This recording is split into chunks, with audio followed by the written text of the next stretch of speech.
Balik lagi di channel Amel Kitchen. Kali ini aku mau bikin video kelanjutan tentang review kulkas ini, yaitu kulkas merek Sharp tipe SJ316MG. Tapi sebelum itu jangan lupa klik tombol subscribe ya, dan nyalakan lonceng notifikasinya. Nah, ini pemakaian kira-kira udah berapa bulan ya? 5 bulanan alhamdulillah. Dan ini sesuai sama pendapat aku pribadi ya, pemakaian ini selama 5 bulan ini. Jadinya pure pendapat aku tentang kelebihan dan kekurangannya. Nah, ini kalau untuk freezernya, alhamdulillah selama pemakaian tuh bener-bener beku banget sih aku makainya. Jadinya bekunya tuh cepet, mungkin 6 jam udah beku ya. Kalau bikin es batu gitu udah beku cepet banget. Terus juga tahan lama, maksudnya nggak yang cepet basi gitu habis itu ya. Jadi aku disclaimer dulu ya, awalnya itu waktu pembelian ini itu aku kulkasnya aku diemin dulu 1 hari, baru aku nyalain itu ya. Mungkin kan ada tuh yang beli itu langsung dinyalakan, terus pada akhirnya jadi ada problemnya, bikin jadi kulkasnya itu kurang dingin. Nah, aku mengantisipasi itu waktu aku awal beli itu. Sama seperti video sebelumnya udah aku jelasin bahwa kulkas ini itu aku diemin dulu kira-kira 1 hari baru aku nyalakan gitu. Terus waktu aku nyalakan pun aku tes pakai air putih dibuat di freezernya. Jadi aku tes bekunya dulu, dia itu kira-kira beneran beku atau enggak gitu. Baru kalau misalnya memang di freezernya udah oke, kita baru bisa ngisi-ngisi gitu. Jadinya ini aku diemin sekitar 1 hari, terus aku tes pakai air putih, tunggu beku. Itu bukunya alhamdulillah sih nggak terlalu lama ya. Terus baru aku operasikan seperti pada umumnya gitu. Terus ya, awalnya itu aku beli ini di suhunya ini, pertamanya itu memang aku tengahin segini. Tapi setelah udah beku semuanya, udah masuk semuanya, dan barangnya udah beku semua, langsung aku turunin. Jadi selama ini aku cuma pakai di sini. Jadi walaupun ada barang baru yang masih cair, mau aku bekuin tetap aku setting di minimal seperti ini. Jadi ini tuh fungsinya biar angin yang ada di freezer itu turun ke bawah gitu loh, turun ke daerah chiller kayak gitu. Jadinya yang bawah juga dingin gitu kan. Jadinya ini kalau menurut aku selalu ditaruh di minimal, nggak usah ditengahin, apalagi ditutup itu nggak boleh ya. Nah, ini harus diminimalin sini. Terus ini bener-bener beku ya, nyampe ini daun-daunannya pun juga beku. Jadi aku nyimpen kayak daun salam, daun jeruk, ini tuh beneran beku dan masih seger banget. Tinggal dicuci terus kita masak kayak biasanya, itu udah bagus banget tuh masian tuh. Terus juga es batunya itu enggak lengket satu sama lain, jadinya beneran ini kepisah satu-satu. Jadinya enggak yang dia agak basah terus beku jadi satu ya gitu, enggak. Cuma awal-awal memang agak kayak gitu ya pihak. Awal memang agak ada yang lengket-lengket gitu, tapi setelah itu enggak. Ini baru aja aku isi, jadinya masih belum beku. Biasanya cepet banget sih, biasanya ngisi pagi itu siang itu udah beku kayak gitu. Terus ini juga semuanya beku semua, bagus. Terus sekarang kita ke bagian bawahnya. Nah, kalau untuk kekurangannya menurut aku, kulkas ini tuh jangan sering-sering dibuka. Karena kalau misalnya yang bawah sering dibuka, dia tuh gampang banget menguap ya. Jadinya kayak dinginnya tuh Jadi kayak misalnya nih kita nyimpen sesuatu sayur kayak gitu kan. Kalau terlalu lama nanti tuh langsung ada embunnya gitu loh di sini. Tapi nggak masalah sih, karena kita kan nggak sering-sering buka ya. Dulu waktu awal-awal, waktu aku beli awal itu ini sini. Waktu aku beli awal itu aku ngerasa kok bawah itu kurang dingin ya gitu kan. Kenapa kayak gitu kan. Terus habis itu nyoba buat ditutup 2 hari, bener-bener jarang banget dibuka karena kan kayak memang kita kan belum belanja mingguan juga, jadinya belum ada rencana buat ngapa-ngapain dulu gitu loh. Kita kan juga ada backup di kulkas satunya, jadinya sebelumnya kita memang nyimpennya di kulkas yang satu dulu baru kepindah ke sini gitu.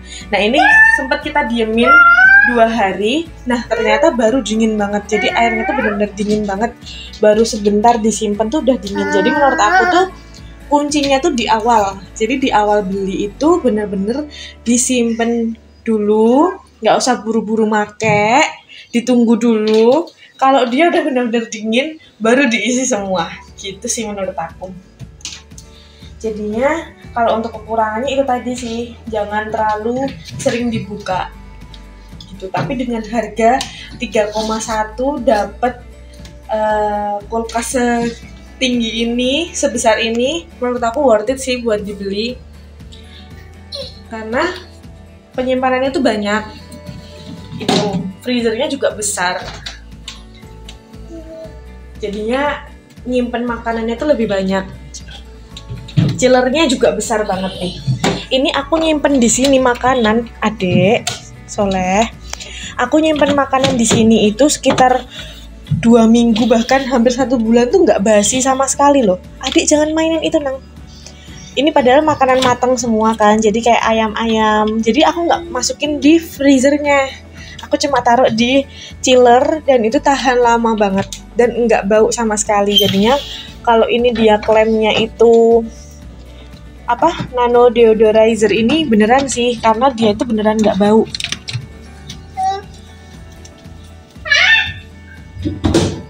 Terus sayur-sayurannya tuh tahan lebih lama. Kayak misal aku nyimpen kangkung, biasanya kan kalau di kulkas biasa itu kan seminggu itu udah kuning ya. Tapi di sini kalau rapet dan nggak sering-sering dibuka, 2 minggu pun oke ya tuh ya. Gitu. Padahal kan kangkung atau sayur-sayuran yang hijau gitu kan agak riskan ya. Gitu sih, jadinya menurut aku bagus sih kulkas ini. Terus juga nggak sering dibersihin juga. Jadi yang belakang itu kan ada airnya, ada buat penyimpanan penampungan air. Nah, air buangan freezer. Iya, air buangan di kulkasnya ini. Itu tuh waktu awal itu 2 minggu penuh ya Pi ya. Waktu awal 2 minggu penuh. Tapi setelah sekarang ini udah jalan 5 bulan, kita baru bersihin 1 kali, baru buang 1 kali karena bener-bener memang masih bersih dan airnya pun juga nggak bau gitu. Terus aku juga ngakalin kulkas ini biar awet, itu aku beliin itu kaki buat kulkasnya itu. Ini jadinya ini tuh aman gitu loh, terus bersihnya juga gampang dan juga enggak gampang ada tikusnya karena kan ini ada ininya ya. Terus juga bawah itu aku kasihin kapur barus gak tahu bahasanya di tempat kalian apa. Jadi yang wangi itu, yang butiran wangi itu, nah itu bikin jadi nggak ada tikusnya juga. Terus juga nggak gampang kotor ya. Kayak gitu sih. Udah berapa menit? 9 menit. Udah nggak apa-apa. Jadinya menurut aku kulkas ini worth it banget sih buat dibeli. Oh iya, satu lagi, kalau untuk dayanya menurut aku ini irit banget. Jadinya waktu yang bawah ini kan ada ininya nih buat ngatur suhunya. Ini kalau penuh aku maksimalin, tapi ini aku karena isinya cuma sedikit, aku taruh tengah. Nah ini sebenarnya tuh nggak masalah ya mau dimaksimalin atau tengahin kayak gitu. Tapi ada yang bilang kalau misalnya dimaksimalin tuh dayanya itu semakin besar. Tapi selama ini aku maksimalin pun juga alhamdulillah menurut aku ini irit banget sih ya Be ya. Jadi kan kita juga ada kulkas satu lagi di sini. Nah, di rumah kan ada kulkas 2, tapi dayanya itu sama sekali nggak berpengaruh besar. Jadi harga listrik per bulannya itu hampir sama sebelum kita punya ini. Gitu jadinya nggak naik signifikan sih ya. Kayak gitu. Jadinya irit, terus kapasitasnya juga besar, terus dia juga dingin, menurut aku dingin banget. Tergantung kalian bagaimana pemakaiannya. Yang penting nggak usah buru-buru. Kalau kalian pengen beli, nggak usah buru-buru buat nyalain. Ditunggu dulu sekitar seharian, baru mulai dicolokin, dicobain dulu pakai es. Terus kalau awal-awal tuh jangan sering dibuka-buka, dibiarin aja 2 hari kayak gitu. Jarang dibuka, maksudnya dibukanya tuh kalau ada butuhnya aja, kayak misal minum kayak gitu, atau ngambil sayur langsung ditutup lagi. Nah itu nanti jadi tahan dinginnya. Dan sekarang udah 5 bulan alhamdulillah masih awet banget. Gitu sih ya. Udah teman-teman semua, semoga bermanfaat ya. Kalau ada yang mau ditanyakan sesuai sama pendapat pribadi aku, boleh komen di bawah. Ya udah teman-teman semua, jangan lupa like, comment, and subscribe channel ini. Terima kasih. Bye.